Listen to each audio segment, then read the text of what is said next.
The people of Azerbaijan are going through a difficult test. No truth or untruth in the world should make a person lose their human appearance, turn into a bloodthirsty beast, unable to adequately think, to be responsible for their actions. You started a war, have the courage to declare it. You kill civilians, have the courage to admit it, and so on ad infinitum.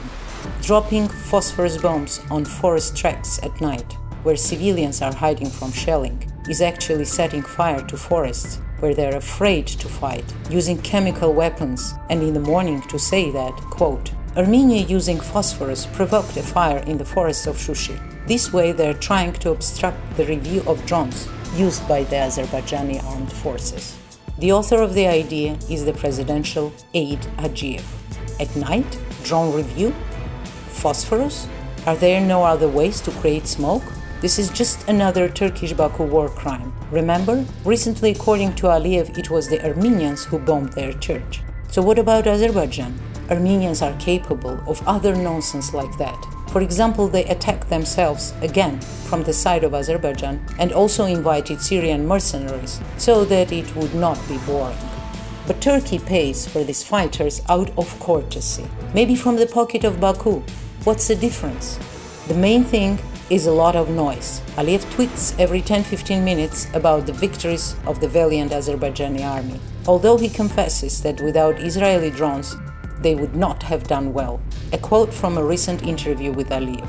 Unmanned aircraft is an important factor in our combat capability, especially considering such fortified areas. Without modern technology, it would be very difficult to destroy it. Unmanned aircraft, both Turkish and Israeli drones, of course, helped us a lot. That's it. And you say a valiant army. What is this army? Instead of it, there are gangs of terrorists transported to the hell under Turkish command. Military trafficking. Payment is promised after the completion of the operation. Corpses are not picked up. Then they will be included in the lists of the missing. Since when is the use of chemical weapons, shelling of a church and a maternity hospital, shelling of hospitals, execution of prisoners, the capture of 80-year-olds and the brutal massacre of them considered a military success? Since when are armed terrorists considered an army? News came from War Gonzo, a quote. During the shelling of the Iranian mosque in Shushi, NATO-type light mortars were used. Most likely we're talking about 60mm ammunition. And NATO is here. How else? F-16 fighters are at the airport of Ganja, ready according to Aliyev for takeoff.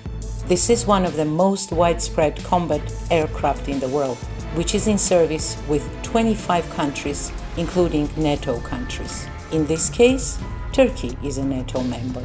We do not want the involvement of any third country and do not see this. This is a battle between us and Armenia, and everyone should stay away from it. Aliyev is deceiving on his Twitter, forgetting that everyone knows that the third country is initially involved. That country is Turkey. Or does he not forget and everything is correct? Turkey is no longer a third country. Maybe Azerbaijan is already a part of Turkey. The very Turkey which seems to have tied the whole world's hands and is writing its new history of Turkish fascism.